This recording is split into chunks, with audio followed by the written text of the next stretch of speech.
আমার ওই ভাই ব্যাংকে কিছু টাকা রাখছিল, আচ্ছা। মানে প্রতিদিন যা ইনকাম করে আমাকেও শিখায়, এখনো বলে, প্রতিদিন আসে দুপুরে খাইতে বসে আমাকে ধরে, আজকে কয় টাকা হয়েছে, কয়টা অর্ডার করছে।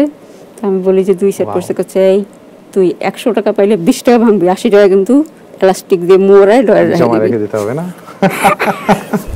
তা আমি মনে করি যে এই গার্মেন্টস, সেটা গার্মেন্টস মালিকও যদি এখন আমার দিকে চায় থাকে, আমি তাও বলতেছি ফ্যাক্টরিটা সঠিকভাবে রড বালু সিমেন্টটা জানি দেয়, আর ওই যে জেনারেটরগুলো আসছে না, এগুলা জানি উপরে না তুলে, তারা জানি আমার মতো বিপদে আর না পড়ে। বিপদ কি, এ তো আমি যেভাবে বেঁচে আছি তার চেয়ে মরে যাওয়াটা অনেক ভালো।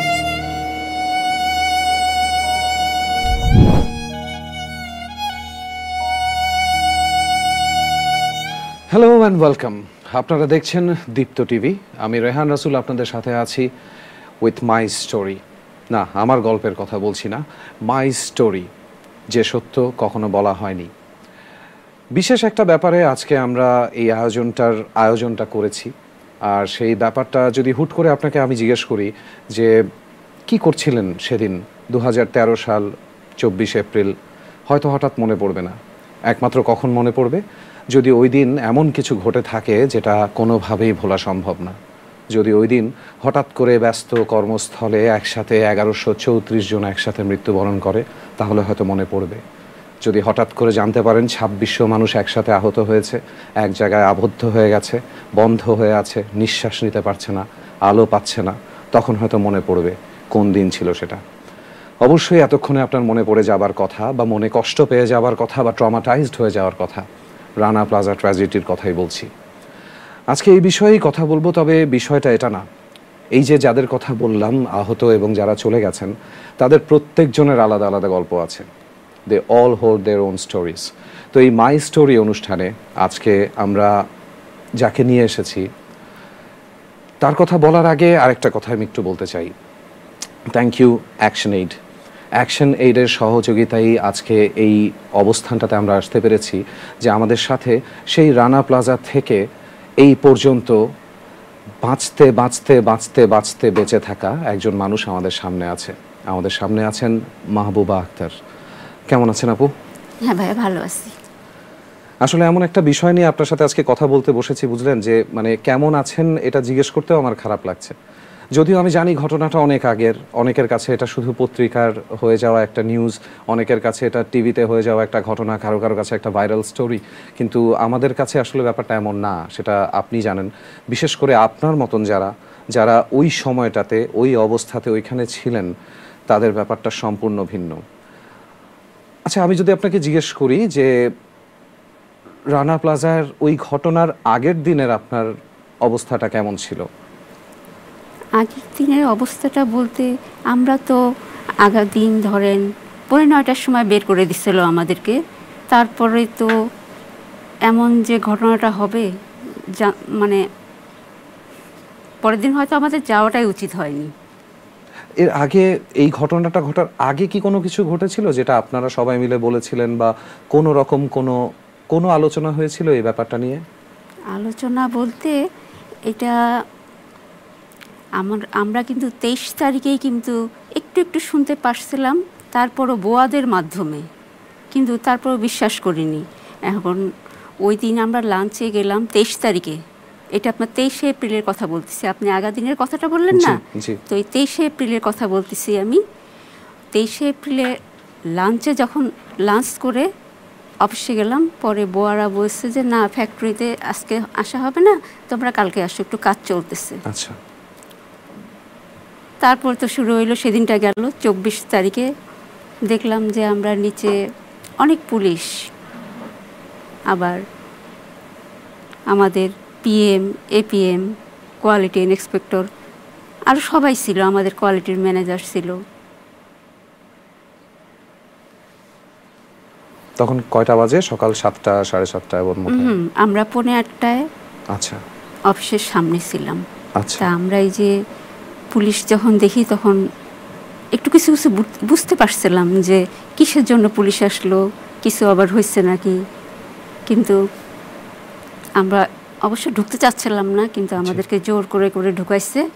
আবার বলছিল যে বেতন দিবে না, এই সেই অনেক কিছু বলে আমাদেরকে ঢুকাইছে। এমনকি এমনও দেখছি যে এই যে রানা আছে না, ইনি মানুষকে মারে মারে ঢুকাইছিল ফ্যাক্টরিতে। আমার আসলে মানে কিছু বলার নেই, আপনারা ঢুকতে চাননি, তারপরেও আপনাদেরকে জোর করে ঢুকানো হয়েছে। এবং আপনি বলছেন 7:45-এর ঘটনা, ঠিক 8:45-এ ঘটনাটা ঘটে। তখন আপনারা সবাই ভিতরে, তাই না? জি, সবাইকে জোর করে ঢুকানো হয়েছে। কি অদ্ভুত একটা ব্যাপার, তাই না? আপনারা যারা দর্শক শুনছেন, একটা ব্যাপার খেয়াল করেছেন যে বেতন দেওয়া হবে না এই কথাটা বলা হয়েছে।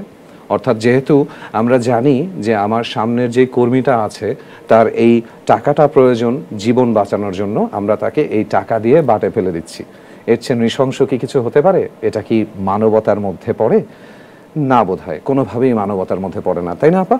তো এরপরে কি হলো? আপনারা যখন ঢুকলেন ভিতরে, মোটামুটি জোর করে আপনাদেরকে ঢুকানো হলো। ঢুকার পরও মানে অনেকে হয়তো কিছু কিছু বুঝতে পারছিল, আমিও বুঝতে পারছিলাম। মানে মানুষের মন এমন একটা জিনিস যে কিছু একটা হতে পারে, মানে মানুষের একটা আশেপাশের মনোভাব, কিংবা কাজ ধরলেও ধরতে পারছি না, টেবিলে দাঁড়াইছি কিন্তু কাজটা নাড়তে পারছি না, মানে এমন এমন একটা অবস্থা। পরে আপনার 3 তলা থেকে মাইকিং করলো যে তোমরা যে যার কাজ ধরো, কোনো ভয় নাই, কোনো ভয় নেই। পরে এইভাবে একের পর এক মাইকিং করতে আসছে, আমরা তো শুনতেই আসি কিন্তু কাজ ধরি না। তারপরে আরেকটু জিজ্ঞেস করে নি আপু, আপনি কত তলায় কাজ করতেন? আমি 8 তলায় কাজ করতাম। আর বিল্ডিংটা কত তলা ছিল? বিল্ডিংটা আপনার ফুল হচ্ছে 9 তলা ছিল, কিন্তু ওখানে পুরোপুরি কাজ হয়নি। আচ্ছা, এটা মানে আনকমপ্লিট ছিল। ওকে, মানে ইনকমপ্লিট ছিল, কাজটা তখনো পুরোপুরি হয়নি, আন্ডার কনস্ট্রাকশন একটা বিল্ডিং। আর আপনি কাজ করতেন 8 তলায়। অথচ আগাদিন আমাদেরকে বের করে দিছিল যে 9 তলায় লাইন টানানো হবে কারেন্টের, সেই জন্য কিন্তু আমাদেরকে বাইর করে দিছিল। তো যাই হোক, আপনারা তো তারপরে ঢুকেই গেলেন, যেহেতু আপনাদের সবার মনেই একটা চিন্তা ছিল যে হয়তো আমার চাকরি চলে যাবে, সামনের মাসে হয়তো আমি টাকাটা হাতে পাবো না, আমার পরিবার সংসার কিভাবে চলবে, আমি কিভাবে চলবো। আচ্ছা, আপনার পরিবারে তখন কে কে ছিল, কিরকম ছিল অবস্থাটা? আমার বাবা মারা গেছে আপনার 10 সাল, 2010-এ। তখন আমার ভাইয়ার বয়স প্রায় 11 বছর, মাত্র 11 বছর। বড়োর মধ্যে ধরতে গেলে, কর্মের মধ্যে ধরতে গেলে আমি একাই ছিলাম, আর আমার একটা বোন। তারপরও মানে চাকরিতে ঢুকার মতো বয়স হয়নি, তারপর একটা ছোটোখাটো ফ্যাক্টরিতে ঢুকছিল, কিন্তু বেতন ছিল অনেক কম, যাদের সংসার চালানোটা হইতো না। আবার আমার একটা ছেলে আছে, ও তো ছোট ছিল তখন, প্রায় 3.5 বছর বয়স। তো তার মানে সংসারের ভরণ পোষণ সম্পূর্ণ আপনার উপরেই ছিল, তাই না? যে কারণে আপনি যেহেতু আপনি বড়, মাথার উপরে বাবা নাই, সংসারে তো ধরতে হবে হাল। জি, যাই হোক, এই হালেই অবশ্য আমরা হালগুলো ধরি এবং তারপরে এই হালগুলো ভেঙে ফেলা হয়। তো যাই হোক, সেই হালের কথায় না যাই, এবার এমন কিছু জিনিস জানতে চাইবো। আসলে জানতে চাইতেও আমার কাছে খারাপ লাগছে আপু, যে হয়তো আপনাকে ওই অবস্থানটা আবার একটু হলেও মনের ভিতরে বাঁচতে হবে, একটু হলেও ধাক্কা, আপনাকে আসলে একটু হলে বলছি কেন, ভালো রকম ধাক্কা দেবার কথা। তো একদম শুরুতে যখন ঘটনাটা ঘটতে শুরু করলো, আপনারাই কি সবার প্রথম 8 তলায় বসে টের পেয়েছিলেন, নাকি আগে নিচে চিৎকার চেঁচামেচি বা কিছু? না, এটা তো শোনার সময় নেই আমাদের। এই যে যেমন আমি লিফটে আসলাম আপনার এখানটায়, জি, আমি কিন্তু 108-এও কিন্তু লিফটে উঠছি, নামছি। আমার কাছে সবচেয়ে মনে করায় দেয় যে লিফটে আপনার নামার জায়গাটা আসছে না, যখন নিচের দিকে নামে, ঠিক ওই রানা প্লাজার ওই দিনের ঘটনা আমার মনে পড়ে, যে আমি ঠিক ওইভাবে ঝাঁকি খাচ্ছি। 3টা ঝাঁকি খাইছিলাম, এই 3 ঝাঁকিতে তারপর আর কিছু বলতে পারি না। তারপর আপনারা মানে আচ্ছা, তখন মানে ঝাঁকিটা যে হয়েছিল, তখন আপনি তো ফিনিশিং ডিপার্টমেন্টে ছিলেন, সেখানে আপনি কাজ করতেন, তো আপনাদের আশেপাশেও কি অনেক ভারী ভারী যন্ত্র ইত্যাদি থাকে নিশ্চয়ই? আমরা যে ফিনিশিং সেকশনে ছিলাম, আমরা যেখানে টিফিন খাইতাম, জি, মানে দুপুরে লাঞ্চ করতাম, সেখানে বড় একটা রুম ছিল, ওইখানে আপনার 3টা জেনারেটর ছিল। আমার মনে হয় সবচেয়ে বড় ভুল করছে এই জেনারেটরগুলো। আর এক তো বিল্ডিং তো দুর্বল ছিল, সেটা তো পরে বুঝতে পারছি যে রডগুলো কত চিকন চিকন ছিল, কোনো ছিল না বালু, কোনো ছিল না সিমেন্ট। যদিও এগুলো দেখে রাখা তো আপনার দায়িত্ব না। জি, তবে যখন এই যে ধাক্কাটা লাগছে না, ওই কারেন্ট চলে গেছিল, কিন্তু আমার খুব মনে পড়ে, কারেন্ট চলে গেছিল, তারপরে জেনারেটর স্টার্ট দিছিল, তারপরে ঝাঁকিটা খায় ভাঙছে। 3টা শব্দ হয়েছিল, মানে ঝাঁকির যে একটা মানে একটা দোলনা যেমন না, যে আস্তে একবার দিছে তারপর একবার দিছে তারপরেরটা আমরা আর বলতে পারি না। আচ্ছা, এরকম পরিস্থিতি যদি হয় আপনাদের কর্মস্থলের ভেতরে, তাহলে কি ধরনের কাজকর্ম করতে হয়, কোন দিকে দৌড়ে যেতে হয়, কিভাবে দাঁড়াতে হয়, কোথায় দাঁড়াতে হয়, এগুলো তো আপনাদের শেখানো ছিল না? এরকম অবস্থা তো ছিল না। আমি কোয়ালিটি চাকরি করতাম, তো আমার পকেট ছিল, এই পকেটের মধ্যে আমার আইডি কার্ডটা ছিল, কাটারটা ছিল, আর আমার পায়ের কাছেই একটা কার্টুন ছিল, এই কার্টুনের উপরেই আমার ভেন্টি ব্যাগটা ছিল, আর পায়ের কাছে একদম স্যান্ডেল। এই স্যান্ডেলটা নিতে গেছি, স্যান্ডেলটা আমি কি নিব, ব্যাগটাও তো নিতে পারিনি, তখন ওই হাঁটু গাড়ে পড়ে গেছিলাম। আমি এই হাঁটু গাড়ে পড়ে গেছিলাম দেখেই মনে হয় হয়তো ছাদটা আমার মাথায় লাগেনি। পরে আমি জানি কষ্ট হচ্ছে বলতে, আমি যখন এই যে হাঁটু গাড়ে পড়লাম না, পরে দেখলাম যে কি ব্যাপার, এরকম ঢাল একটা জায়গা, মানে আমি তো আর বুঝতে পারছি না আমি এখন কোন জায়গায় আছি। মানে পুরো তো অন্ধকার অন্ধকার। তারপরে স্যান্ডেলটা আমি খুঁজতেছিলাম, পরে স্যান্ডেল আর ব্যাগটা খুঁজতে যাই, দেখি যে এখানটা ভাঙ্গা। পরে হাঁটু গাড়ার চায় আরও নিচু হয়েছি, দেখি যে মাথা উঠাইতে পারি না কেন, একটু হাঁটুটা উঠাইতে পারছি না কেন। পরে দেখি মাথার উপরে কি জানি সামান। পরে কি ভাবলাম এটা কি হবে কি হবে, পরে ভাবলাম যে এটা ছাদ ছাড়া আর কি হবে, কারণ যেহেতু একটু নিচা হয়ে আমার হাঁটুটা একটু নিচের দিকে ঝুলে আসছে। একটা সামান যখন একটা মেঝে কিংবা ফ্লোর যখন সামান থাকে, তখন তো আমার এইভাবে হয়ে থাকার কথা না। আপনি কি কিছুক্ষণের জন্য অবচেতন বা অজ্ঞান হয়ে গিয়েছিলেন? না, অজ্ঞান হয়নি। আমি খুব শক্ত ধরনের একটা মেয়ে ছিলাম, আমার সাহস ছিল। ওই দিন আমি অজু করছিলাম, অজু করে দোয়া দরুদ পড়ে রাস্তায় বেরিয়েছিলাম। আমি কি প্রতিদিন আমার দোয়া কালাম মুখে সবসময় থাকে, বিপদ আপদ আমার একটু খুব কমই হয়।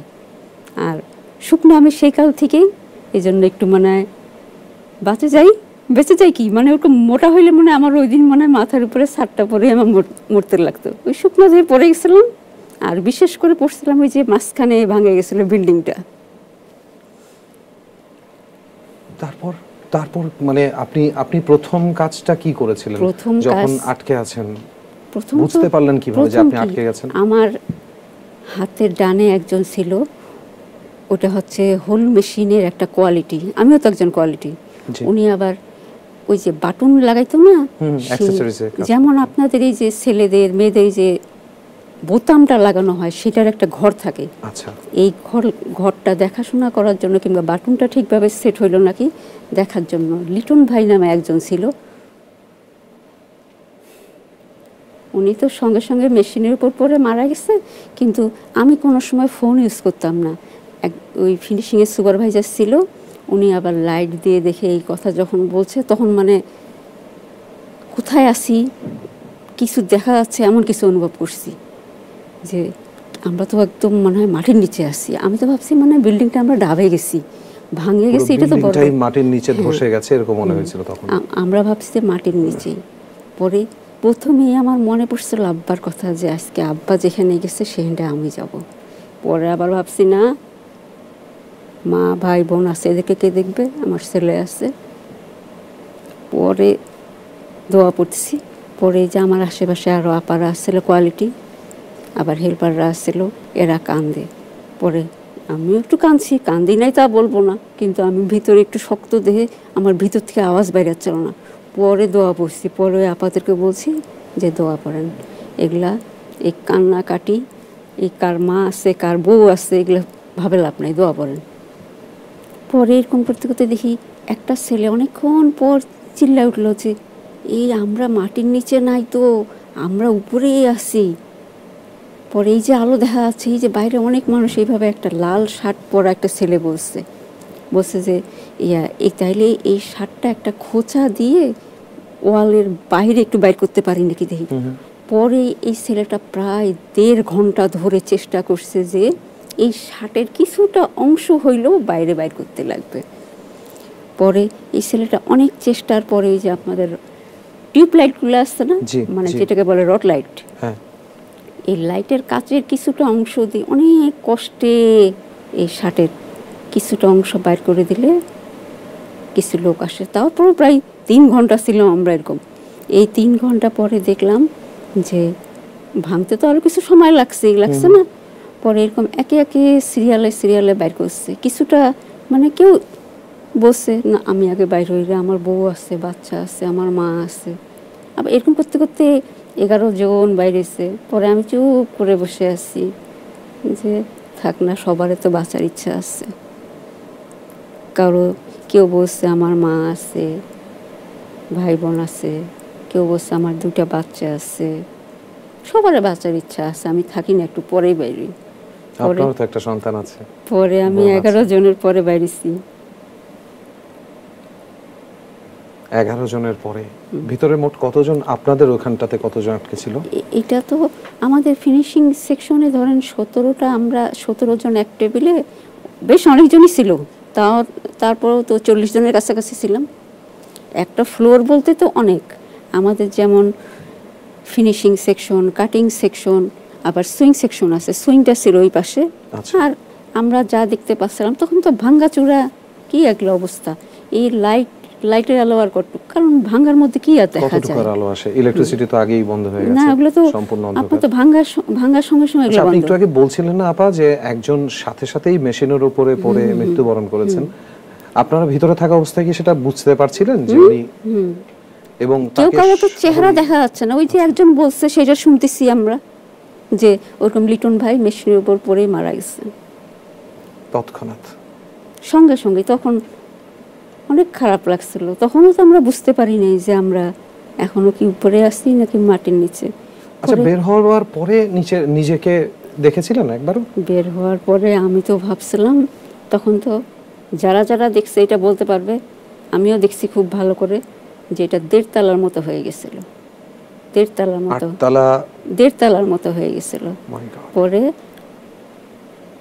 আমার চেহারা ঠিক মনে নাই, ওই অফিসের না বাইরে একটা লোক আসে, আমার হাত ধরছিল যখন আমাকে বাইর করলো, শুয়ে বাইরে ছিলাম, মানে চিতর হয়ে শুয়ে এভাবে আস্তে আস্তে করে বাইর করছে। পরে বাইর করার পরে মানে আমি তো ভাবছিলাম যে কিভাবে লাভ দেব, তখন তো আমি দুনিয়ায় নাই, ভাবছি কিভাবে লাভ দেব, কিন্তু উনি হয়তো কিছু একটা বুঝতে পারছিল, যেটা আমি মানে ওই মুহূর্তে তো আমি আর আমার মধ্যে ছিলাম না, খুব শক্ত করে আমার এই জায়গাটা ধরে রাখছিল, যে আমি ওনার হাত থেকে ছুটতে পারছিলাম না। প্রায় আধা ঘন্টার মতো আমাকে ওই জায়গাটায় ঘুরাইছিল।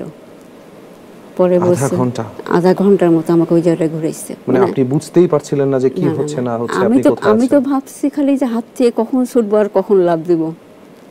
মানে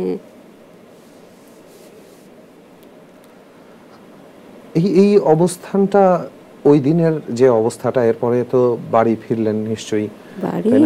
বাড়ি আমি যে একটা বড় মানুষ, আমি তো তাও তো চিন্তাই করিনি, আমি দৌড়াই বাড়ি গেছি খালি পায়ে।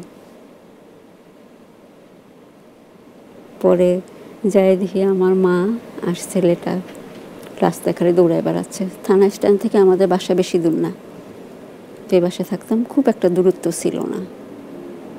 তারাও তো প্রচন্ড ভয় পেয়েছে যে আপনি ফিরবেন কি ফিরবেন না, তারা শুধু খবর পেয়েছে যে রানা প্লাজা ভেঙে গেছে। আমার আরেক বোন চাকরি করতো, সে আবার শুনতে পায়, মানে অফিস থেকে শুনছে যে রানা প্লাজা ভেঙে গেছে, ও পাগলের মতো দৌড়ে আসে, যে আমি তো বাসায় 3 ঘন্টা পরে আসছি, ও আরো কত আগে যে চলে গেছে অফিসে, জানি না, কাদা কুদা সব মাখে, স্যান্ডেল ট্যান্ডেল ও সব হারায় আসছে।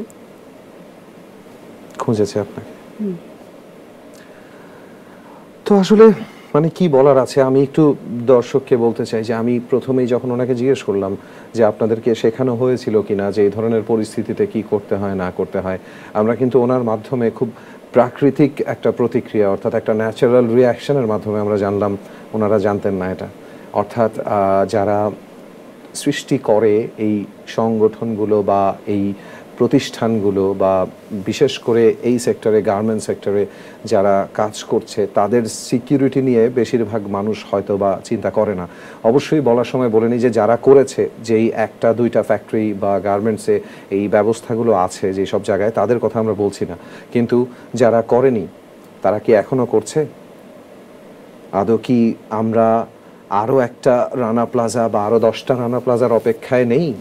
বা আছি, ব্যাপারটা কি এমনই যাচ্ছে, তাই না? এই কয়েকদিন আগেই কিন্তু আরও একটা ঘটনার একটা পরিস্থিতি যেটা ঘটেছিল, তাজরিন যেভাবে অগ্নিকাণ্ডে সম্পূর্ণ আগুনে, মানে আমার বলতেও খারাপ লাগে, সম্পূর্ণ আগুনে পুড়ে গিয়েছিলেন। তো এই ওনার ঘটনাটাও কিন্তু ঘটেছে, এরকম আরও অনেক ঘটনা কিন্তু ঘটছে, বিভিন্ন জায়গায় বিভিন্নভাবে ঘটছে। Rana plaza it's not just a news. আমরা যদি এটাকে এভাবে ধরে রেখে দেই, 2 দিন পর পর আপনাদের সামনে এভাবে এসে বলি, কিন্তু আপনারা যারা গার্মেন্টসের কাজ করেন, গার্মেন্টসে যারা কাজ করে, যারা আপনারা গার্মেন্টস সৃষ্টি করেন, যারা আপনারা তৈরি করেন, যারা আপনারা ওনার, কোম্পানির মালিক যারা, তাদের মধ্যে যদি এই মানবতাটা না থাকে, এই আজকে একটু আগে কিছুক্ষণ আগে একটা ভাষা শিখেছি আমি, যে মানবতা সহ ব্যবসা যেটাকে বলে, ব্যবসার মধ্যে যে মানবতাও থাকতে হয়, এই যে নতুনত্বটা আনার যে ইচ্ছা আমাদের আছে, সেটার জন্য কি আরও এরকম অনেকগুলো ঘটনা ঘটা লাগবে? একটু শোনেন, আমাদের সাথে একটু থাকেন, তাহলে বুঝবেন যে এর পরবর্তী অবস্থানটা কি হয়। আচ্ছা, এরপরে তো আপনার জীবন বোধহয় পাল্টে গেল, এরপরে আপনি চলাফেরা করলেন কিভাবে, বা নিজেকে কোন জায়গাটা নিয়ে দাঁড় করিয়েছিলেন? আমি চাকরিটা যে আমার জন্য কত জরুরি ছিল সেটা তো আপনাদেরকে আমি শুরুতেই বললাম। শুরুতেই এর পরের দিনই আমি বাসা থেকে বাইরে এসেছি, চাকরি খোঁজার নাম। পরের দিনই বাইরেছি। আপনার মানসিক শক্তি, মানে আমি প্রশংসা না করে পারছি না আপু, বলেন। পরের দিনে বাইরেছি, কিন্তু কোনো অফিসের সামনে যাইনি। আমি যাই রানা প্লাজা থেকে একটু দূরে, জানি রানা প্লাজা দেখা যায়, সেই লাল ঢিপির উপরে যাই বসে থাকতাম। 10টা-11টা পর্যন্ত ওইটা বসে বসে দেখতাম। ব্যারিকেড তো দিয়ে দিচ্ছিল, ওই দিকে কাউকে যেতে দিত না। আপনার এই রাস্তা তো পুরো বন্ধই ছিল। হ্যাঁ, খুব ইচ্ছা করতো যে যাব, একটু ভিতরে যাব, একটু ভিতরে যাব, কিন্তু কেন ইচ্ছা করতো ভিতরে যেতে? আমি ছিলাম ওইখানটায়, আরো সবাই। ভয় লাগতো না যে আবার আতঙ্ক লাগবে? অনেক ইচ্ছা করতো যে আমি একবার ভিতরে যাব, ভিতরে যাব, কিন্তু প্রতিদিন চাকরির নাম করে আমি যাই ওই লাল ঢিপির উপরে বসে কাটাইতাম। যারা যারা আশেপাশে আসছিল এরাও জানে যে লাল ঢিপি কে কে বসে থাকতো, খুব বসে থাকতাম আমি। প্রতিটা দিন বাসা থেকে বাইরেতাম, আপনার ধরেন 7:30টার দিকে বাইরেতাম, যে আশেপাশে কোনো অফিসে যদি চাকরি নেব, কিন্তু আমি কোনো অফিসের সামনেই যাইতাম না, যাই ওই লাল ঢিপির উপরে প্রতিটা দিন বসে থাকতাম। আর তখন আপনি তারপরে মানে কিভাবে চলাফেরার শুরুটা আপনার তখন কিভাবে হলো? এই যে আপনি যে বসে থাকতেন, তাতে তো আপনার ইনকাম হবে না, সেটা তো আমার মাথায় তখন ছিল না। আমি খালি ওই রানা প্লাজার দিকে চাই থাকতাম। অর্থাৎ আপনি সম্পূর্ণ আতঙ্কিত একটা অবস্থায়, মানে একটা ভয় নিয়েই আপনি যেই জায়গা থেকে ভয়ের উৎস সেখানে গিয়েই বসে থাকতেন। ওইখানে যাই বসে থাকতাম, অনেক দিন এরকম বসেছিলাম। তারপরে আমার আম্মা বলতো যে তুই এর বাসা থেকে বেরিস না। আচ্ছা। পরে আমি তো যাই বলতাম না যে আমি অফিসে যাই না, চাকরি নিতে যাই না। কেউ তো আর আমার যে ভিতরে কি হয়েছে এটা তো কেউ বুঝতে পারবে না, কারণ এটা যার যার ভিতরটা শেষে জানে। তবে আমার পরিবার খুব অনেক অনেক ভালো। আমার ভাই অতটুক বয়সের ছেলে, ধরেন আপনার যেই ছেলে কাজ করে না, কাজের তো বয়স হয়নি, 11 বছর কোনো কর্মের বয়স না। আমার সেই ভাই পরের দোকানে কাজে ঢুকলো পড়ালেখার পাশাপাশি, পার্ট টাইম। আপনার পাঞ্জাবি ভাস, শার্ট ভাস, এগুলা সব শিখে নিয়ে পড়ালেখার পাশাপাশি ওইটা শুরু করলো। 1 বছর পড়া গ্যাপ গেছিল। 1 বছর সে পড়াশোনা করতে পারেনি, কারণ তাকে তার পরিবার দেখতে হয়েছে 11 বছর বয়সে।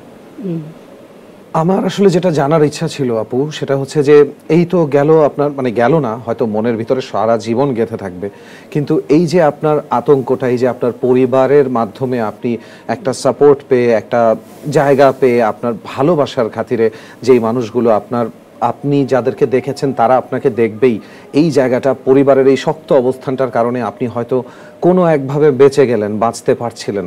তখন হয়তো 2টা খাবার মুখে যাচ্ছিল, বা আপনার সেই অভাবটার সাথে আপনি ফাইট করতে পেরেছিলেন, যুদ্ধ করতে পেরেছিলেন। তারপরে জীবনটা কিভাবে আগাচ্ছিল? আপনার সাথে কি কেউ কখনো কোনোভাবে যোগাযোগ করে, যে আপনারা যারা রানা প্লাজায় এই ধরনের ঘটনার মধ্যে দিয়ে গেছেন, তাদের সাথে কি পরবর্তীতে কোনো রকম কোনো যোগাযোগ হয় কারো মাধ্যমে? যোগাযোগ করলে কি হবে, আমার তো বাইরে যাওয়ার সাহসই ছিল না। আমি বাইরে হইতাম না, পারলে চেষ্টা করতাম যে ফ্যাক্টরির বেতন আলাদা, মানুষের সঙ্গে যোগাযোগ করার সময় তো আমার নাই, কারণ আমার পরিবার দেখতে হবে। কারণ তখন আমার বেতন ছিল, কোয়ালিটির চাকরি, 4200 টাকা বেতন, মানে 4200, আবার ওভার টাইম সহ আপনার মাসে 7-8 হাজার টাকা পাইতাম। তো আমার ইচ্ছা ছিল যে এই 7-8 হাজার টাকায় আমার লাগবে। আমার তো মানুষের সঙ্গে যোগাযোগ কিংবা আমার তখন ফোনও ছিল না, আচ্ছা, আমি ফোন ব্যবহার করতাম না। আমি সেই কাল থেকে মানে ফোন খুবই কম ইউজ করছি, কম কি আমার তখন ফোন ছিলই না।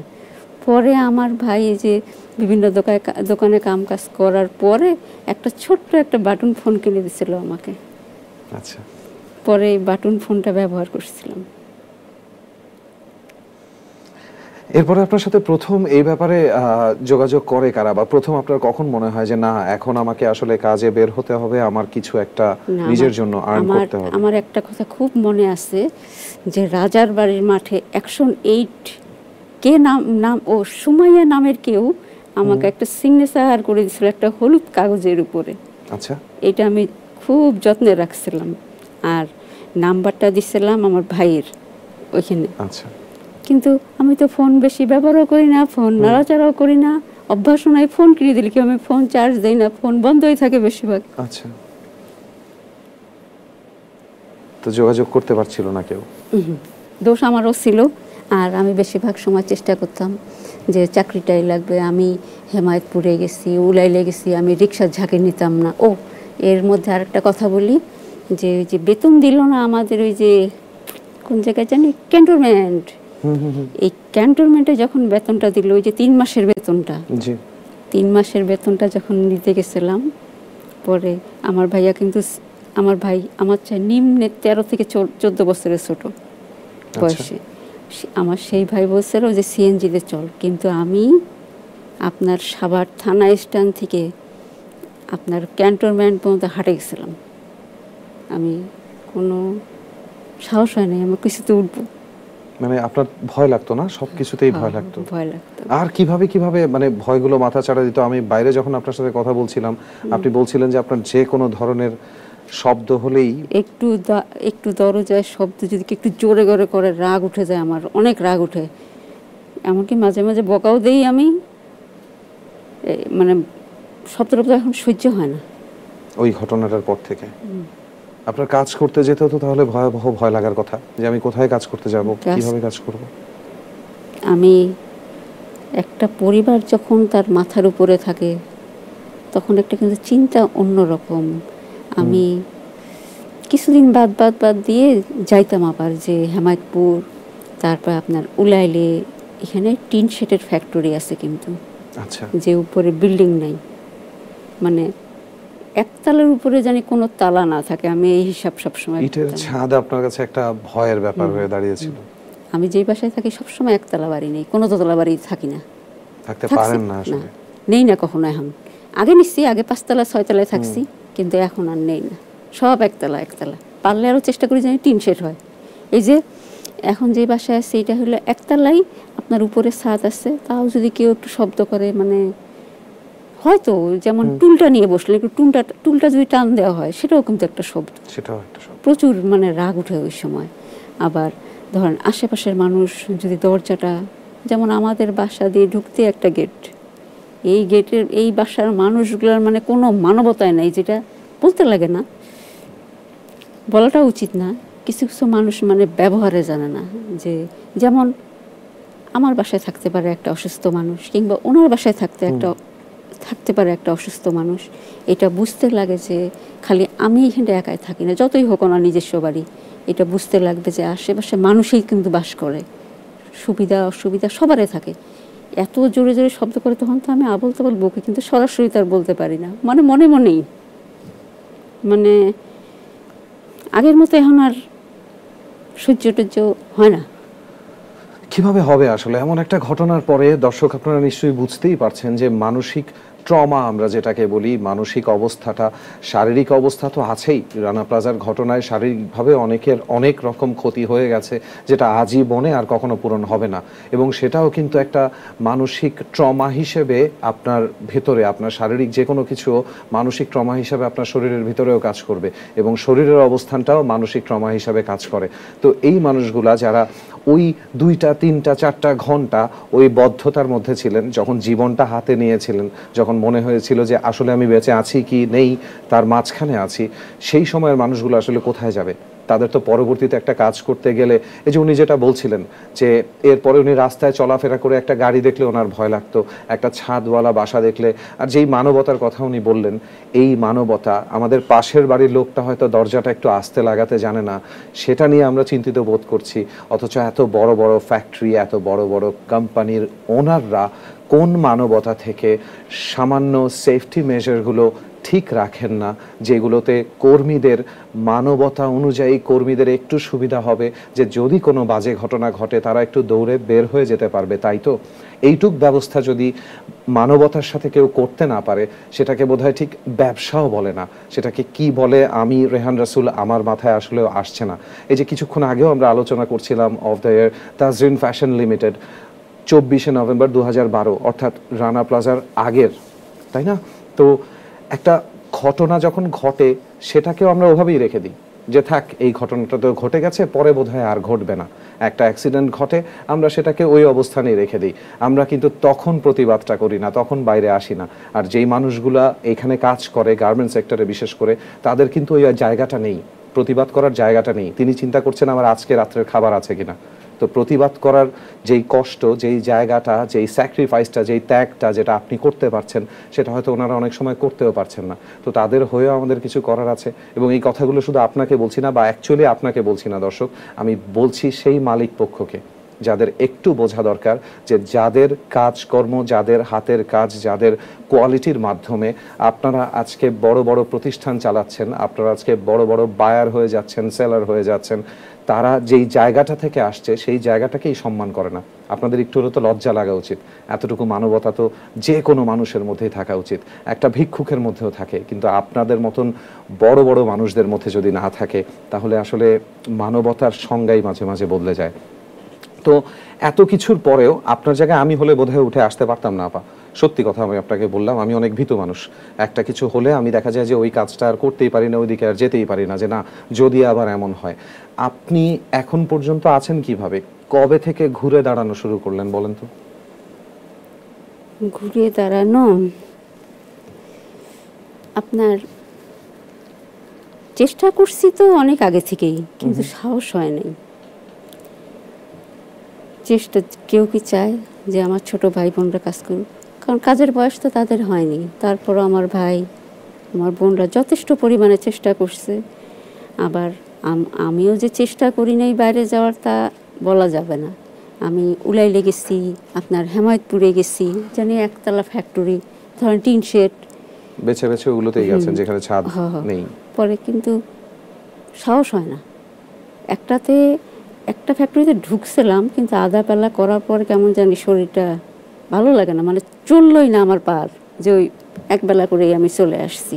আতঙ্ক, মানে সাহস তো এখন নাই। বললাম না যে দরজার সিটকানিটা যদি কেউ জোরে লাগায় সেটা আমার সহ্য হয় না। সহ্য বলতে মানে কি, মানে মনে হচ্ছে যে আবারও এমনই একটা ঘটনা ঘটছে, ঠিক সেই ওই মুহূর্তটার মধ্যে আমি চলে যাই। একবারে ওই মুহূর্তে চলে যাচ্ছেন একটা শব্দের কারণে। আর এই মুহূর্তটা যে আমাদের সব সময় মনে থাকে না, এটা বলা ভুল হবে না। আমাদের এটা সব সময় মনে থাকে, বিশেষ করে আরও মনে পড়ে যখন রাতে ঘুমাতে যাই। প্রতিটা দিন রাত জোর আপনার 1:30, 2টা, 3টা, এমনকি এইসব কল্পনায় যাইতে যাইতে আপনার ফজর আজানও দিয়ে দেয়। পরে ঘুম থেকে উঠতে দেরি হয়ে যায়, 9টা, 9:30 বাজে। জীবনটাই অন্যরকম হয়ে গেছে না ওই ঘটনার পরে? আচ্ছা, অ্যাকশন এইডের সাথে আপনার যোগাযোগটা ঠিক কবে স্থাপন হয় বলেন? এটা তো আপনার 24 সালেই, আপনার জানুয়ারির শেষের দিকে, আচ্ছা, আর ফেব্রুয়ারির শুরু থেকেই 2 তারিখ প্রথম দিন আমি শুনেছি আপনি খুব ভয় পেতেন শুরুর দিকে, যে আপনি পারবেন না। আমি ভয় তো সব সময় পাই এখন, মানে ওই ভাঙার পর থেকে আমি না, কাজের কথা বলছি, যে সেলাইয়ের কাজের ক্ষেত্রে আপনার নাকি ভয় ছিল যে আপনি ভালো পারছেন না বা অন্যদের মতন পারছেন না। আমি এই কথা খুব অপমান বোধ বলে মনে করছি, এই জন্য হয়তো এতটা আগাইতে পারছি। এই মানে অপমানটা মাথায় নিছিলাম দেখি। পরে ওই আপাকে বলছিলাম যে আমাকে 2-1টা কাজ দিন তো আপনি। আচ্ছা। পরে আমার বোনের মেশিন ছিল বাসায়, পরে ওই মেশিন নিয়ে যায় প্রথম দিন, মানে এটা আপনার 14 তারিখের কথা। ফেব্রুয়ারি 14 তারিখ। আচ্ছা, এই 2টা প্লাজো দিছিল, একটা পেটিকোট দিছিল। এইখানটায় আবার যেখানে আমরা হোপে ট্রেনিং করছিলাম সেখানে আবার মেশিন ছিল, কারেন্টের মেশিনই। এখান থেকে তো শেখা হইলই। পরে বাসায় যাই চালাইছি। পরে দেখলাম যে কাজগুলা করলাম, 2 দিন ভরে করছি ওই কাজ, 2টা প্লাজো আর একটা পেটিকোট। পরে আপাকে দিছি, আপা বলে যে তো সেলাই তো অনেক সুন্দর রে। পরে এরকম করতে করতে একদিন একটা নেটের ড্রেস দিছে, মানে যেটা আপনার ডাবল ফলস বলে, আমরা ফলস বলি। পরে এই ড্রেসটা সেলাই করছিলাম, আপনার ওইটা ডেলিভারি ছিল ওই দিন বিকালেই, কিন্তু আমি তো সময় তো নাই। পরে ওই হোপেই গেছিলাম, আমি হোপেই যাই সেলাই করছিলাম, কিন্তু কাটিং ম্যাডাম করে দিছিল, কাটিংটা আমি করিনি। আচ্ছা, ম্যাডাম বলতে ওই যে যার দোকান থেকে আমি কাজ নিতাম উনি কাটিং করে দিছিল। রুমাল হাতা দিয়ে ড্রেসটা ফলস, ব্লু রঙের আংটা বসানো ছিল। পরে আমাদের ওই খ্রিস্টানা ম্যাডাম, আবার আমাদের ওই হোপের ম্যাডাম, ওনার নামটা আমি ঠিক জানি না, ওনাকে দেখাইছিল। পরে উনি খুব খুশি হয়েছিল। খুব সুন্দর হয়েছে কাজ। এই কাজ শেখার পরেই কি আপনার মানে আত্মবিশ্বাসটা একটু বাড়ে যে না আমিও পারবো, আমিও এগিয়ে যেতে পারি? পারি, কষ্টও হয়। মেশিনে বসলে ধরেন এই যে আমাদের যে ধাক্কাটা, এটা কিন্তু কোমরে এবং হাঁটুতে আছে, ঘাড়ে আছে। আমি যদি সারাদিন 2-3 ঘন্টা বসেই মেশিনে কাজ করি, আমার কিন্তু খাবারের প্লেটটা হাতের তলায় নিয়ে খাইতে লাগে। আর আমার কোমরে আর ঘাড়ে যে কি ব্যথা করে এটা বলে বোঝা যাবে না। ওই ধাক্কার পর থেকে, তাই না? তৎক্ষণাৎ হয়তো বুঝতে পারেননি, কিন্তু এটা আপনার সারা জীবনের সঙ্গী হয়ে গেছে। এতক্ষণ কথা বলছি, আমি যদি সোজা হয়ে থাকি আমি কিন্তু এটা পারতাম না, ব্যথা শুরু হয়ে যেত। বললাম না, আমি খাবার খাই কিন্তু এই হাতের নিচে, এই যে হাতের উপরে প্লেটটা রেখে খাই। আসলে মানে এরকম সময়ে কি বলতে হয় আমি জানি না। শারীরিক অবস্থানটা যখন এমন হয়ে যায় যে আমার কাজ করতে গেলে নিজেকে দুর্বল মনে হয়, যে আমি ঠিক মতন পারছি না, আমি অন্য সবাই 8 ঘন্টা কাজ করতে পারলে আমি 3 ঘন্টা কাজ করতে পারবো। আসলে এই রকম সময় একটা মানুষ কি করে? যদি অ্যাকশন এইডের মতন জায়গাগুলো থেকে তাদের কাছে সঠিক সময়ে সঠিকভাবে সঠিক মানুষগুলো না পৌঁছায়, এই মানুষগুলো আসলে কি করে? এই সার্ভাইভাররা, এই যে রানা প্লাজা সার্ভাইভারদের মধ্যে একজনকে আমরা আজকে খুঁজে নিয়ে এসেছি। Action aid is trying the best to collect them all. সবাইকে এক জায়গায় করে 2021 থেকে তারা একটা ট্রেনিংয়ের মাধ্যমে প্রত্যেকজনকে একটা আয় করার উপায় খুঁজে বের করে দেবার চেষ্টা করছে। ওই এককালীন 10 টাকা বা 100 টাকা নয়, যেটা দিয়ে হয়তো আপনার 2 বেলা খাবার হবে, বা কি বলবো, যে একদম শুরুতে আপনারা তো বোধহয় কিছু পেয়েছিল না, আপনি বলেছিলেন যে সেই যে হেল্পটা এসেছিল সেটা দিয়ে হয়তো ওষুধের টাকাটাও ঠিক মতন হয়নি। সরকার থেকে যে টাকাটা আসছিল, মানে লেখা ছিল মাননীয় প্রধানমন্ত্রীর তহবিল থেকে, জি, 50,000, আর আপনার বিকাশে 15 করে 3 বার আসছিল 45,000। আচ্ছা, এই টাকায় কিন্তু আমি এত বছর চলি নাই। এই টাকায় ভাইয়ের পড়ালেখাও চলে নাই, বুঝেন না? ওরও ছিল, আমিও কিছুটা হেল্প করছিলাম। 45,000 টাকা আর এই 50,000 টাকা, মানে 95,000 টাকা এমন না যে মানুষের বছর চলে যাবে, কখনোই না। সব সময় একটা জিনিস আমি মনে করছি, আমি কর্মটা সব সময় চাইছি, যে নিজে কাজ করার মতো ভালো জিনিস আর কিছুই নেই। নিজের কর্ম 2 টাকা আসলেও ভালো। এই জন্য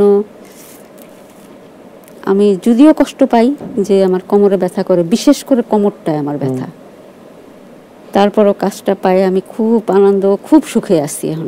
এখন সুখে আছেন না? খুব ভালো আছি। কিন্তু ওই ভয়টা যদিও রয়ে গেছে, কিন্তু আপনি জানেন যে আমি এখনো পারি। মানে মানুষের যে একটা জীবন বলতে একটা জিনিস আছে, এই কাজটা শিখে আমি বুঝতেছি। বাহ, কি সুন্দর একটা কথা বললেন। যদিও আমি রাতে এখনো কিন্তু আমি বিশেষ করে ক্রাইম অ্যালার্টটা আমার দেখার খুব অভ্যাস।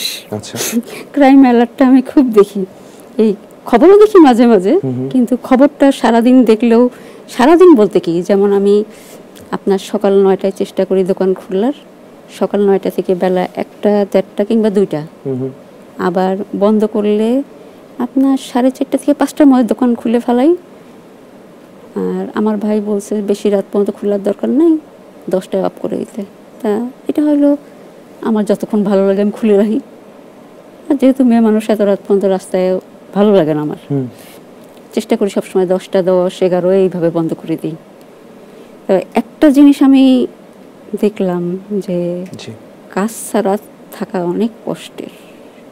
কাজ আপনি ধরেন আমাকে 1 লাখ 2 লাখ 3 লাখ 10 লাখ টাকা দিলেন, এটা কিন্তু সুখ নেই। আমি মনে করি কাজ করে যে বাসায় যে আপনি 2টা খাবার খায় শুবেন না, এই ঘুমের মতো শান্তির ঘুম আর কোথাও নাই। এই জন্য কি বলবো, এই কর্মজীবী নারী 108 মানে এনাদেরকে আমি কি বলবো, ধন্যবাদ ধন্যবাদ জানানোর মতো কোনো ভাষা আমার জানা নাই। আসলে আপনার কথা শুনে আমারও তাই মনে হচ্ছে। এই ধরনের এই যে কর্মজীবী নারী এবং অ্যাকশন এইড ওনারা যে এই কাজগুলো করে যাচ্ছেন, ওই যে উনি একটু আগে কিন্তু একটা সুন্দর কথা বলেছেন যে ওই 1 লাখ টাকা 5 লাখ টাকা 10 লাখ টাকার ওই যে এককালীন যে জায়গাটা কেউ কেউ দেবার চেষ্টা করে, ওই এককালীন একটা বুস্ট আপ যে কিছু মানুষ দেবার চেষ্টা করে, বা যে আপনি এই কাজটাতে দক্ষ, আপনি যেই টাকাটা পাচ্ছেন বা যেই উপার্জনটা আপনি করছেন সেটা কেউ আপনাকে দয়া করে দিয়ে যাচ্ছে না, সেটা আপনি উপার্জন করছেন। অর্থাৎ এত বড় একটা কিছু হয়ে যাওয়ার পরেও আপনি পারেন। আপনারা হয়তো জানেন না, হয়তো বা কেউ কেউ জানেন যে এই রানা প্লাজারই অনেক সার্ভাইভার আর কিন্তু ফিরে আসতে পারেননি। না, যারা মৃত্যুবরণ করেছেন তাদের কথা বলছি না, কিন্তু যারা বেঁচে গেছেন সার্ভাইভাররাই অনেকে হয়তো চিরতরে চলে গেছেন গ্রামের বাড়িতে বা অন্য কোথাও, বা হয়তো সারা জীবনের জন্য পরনির্ভরশীল একটা ব্যবস্থা মেনে নিয়েছেন যে না, আমি অন্যের উপরে নির্ভরশীল হয়েই থাকি। কিন্তু আজকে আমাদের সাথে যিনি এসেছেন মাহবুবা আক্তার, উনি কিন্তু এই কাজটা করেননি। আপু, আমি আপনার এই প্রশিক্ষণটা যখন হয়েছে, এই প্রশিক্ষণের পরে আমি যতটুকু শুনেছি আপনি নিজস্ব একটা টেইলার, নিজেই একটা টেইলার করেছেন নিজের জন্য। এত সাহস কিভাবে পেলেন? এই জায়গাটা পর্যন্ত কিভাবে গেলেন একটু বলবেন আমাদেরকে আপনার মতো করে? সাহসটা বলতে 1 নম্বরে আছে আমাদের কর্মজীবী নারী এবং অ্যাকশনের কাজের দিক দিয়ে। আর দোকানটা পুরোপুরি আমার ভাই, মানে দোকানের বিষয়টা যে আমি যে কাজ শিখছি, আমি কিন্তু বাসায় আপনার ফেব্রুয়ারি থেকে শুরু করে আমি রোজার ঈদ, কোরবানি ঈদ, এই কাজগুলো যখন ঘরে নিয়ে নিয়ে কাটিং করে করতাম, মানে ওই যে ওনার দোকানের কাজগুলো, পরে আমার ভাই খালি দেখতো যে কাটিং করে কাজ করে। এটা কি আপনার সেই 11 বছর বয়সের যে ভাই? জি জি। আমার কিন্তু শুনতে খুব ভালো লাগছে একজন পুরুষ হিসাবে, জানেন, পুরুষ হিসাবে শুধু আমরা বদনামি শুনি তো যে ছেলেরা এমনই হয় এমনই হয়। খুব ভালো লাগলো এমন একজন ভাইও আছে যাকে নিয়ে একটু গর্ব করা যায়। হ্যাঁ বলেন। সে আমার ওই ভাই ব্যাংকে কিছু টাকা রাখছিল, মানে প্রতিদিন যা ইনকাম করে আমাকেও শিখায়, এখনো বলে, প্রতিদিন আসে দুপুরে খাইতে বসে আমাকে ধরে, আজকে কয় টাকা হয়েছে, কয়টা অর্ডার করছে। আমি বলি যে 2 সেট করছে। করছে এই তুই 100 টাকা পাইলে 20 টাকা ভাঙবি, 80 টাকা কিন্তু প্লাস্টিক দিয়ে মোড়ায় জমা রেখে দিতে হবে না?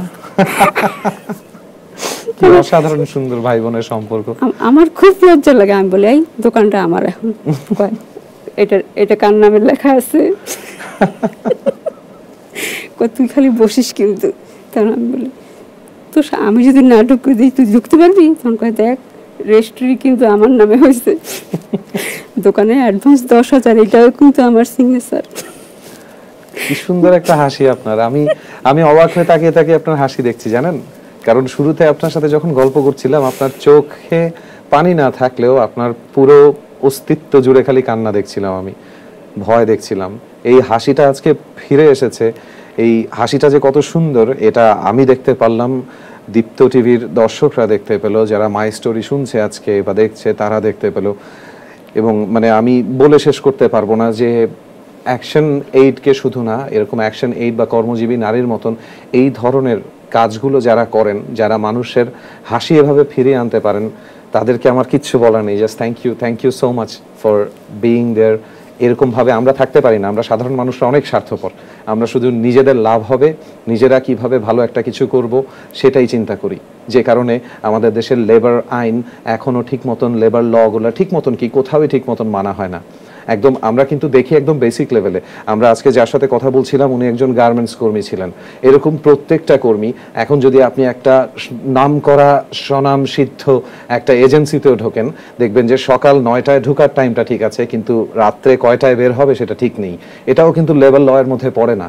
অর্থাৎ তাকে যে আপনি 8 ঘন্টার বেশি কাজ করাচ্ছেন অল্প বেতনে, তার কারণে আরেকজন বেকার ঘুরছে, কারণ আপনি শিফটিং অন করছেন না, আপনি আরেকজনকে 8 ঘন্টার জন্য জব দিচ্ছেন না, কারণ আপনি একজনকেই 15 ঘন্টা কাজ করাবেন, বেতন দেবেন 1/3, সব দিক থেকে কোম্পানি এবং মালিকের লাভ। কি সুন্দর সিস্টেম, তাই না? আমরা দেখবই না। তো যাই হোক, তো এই হাসিটা যে ফিরে এলো এটা আমার কাছে খুবই ভালো লেগেছে।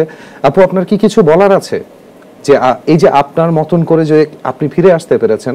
আপনার মতন অনেকে আছে কিন্তু যারা ফিরতে পারে না। অনেকে আছে যে একটা বাজে ঘটনা ঘটে গেছে, হয়তো ধর্ষিত হয়েছে, কেউ হয়তো আরো বাজে একটা ঘটনার মধ্যে হয়েছে, হয়তো পাচার হয়ে গেছিল, এরকম অনেক মানুষ আছে। এই যে আপনি প্রায় মৃত্যুর মুখ থেকে এমন একটা কবরস্থানে আপনি ছিলেন যেখানে আপনার সাথে আরো কয়েকজন ছিল, এছাড়া আমি আর তেমন কোনো ফারাক আমি দেখিনি। হয়তো ওই লাল শার্টের কোনাটা যদি বের না হতো, ওটাই হয়তো আপনার জীবনের শেষ কয়েক ঘন্টার নিঃশ্বাস হতো। তারপরেও যে আপনি আজকে এখানে, আপনার মতন যদি কেউ থাকে, এমন কাউকে কিছু বলার আছে আপু? চাকরি মানুষ করবেই, কারণ মানুষ যে যেটাই কর্ম করুক না কেন সেটা কিন্তু তার প্রয়োজনে, তার বাচ্চার তাগিদে, তার পরিবারের কারণে, মানে বিভিন্ন কারণেই করে। আর যেটা প্রয়োজন সেটা তো করবেই। আমি এখনও করতে চাই। যে আমি যখন করছি চাকরি তখন ছিল 4200 টাকা আপনার হাইয়েস্ট বেতন। আমি কিন্তু ফিনিশিং সেকশন অর্থই কিন্তু আমাদের হাতে শেষ ফিনিশিং পরে এটা প্যাকিং হতো।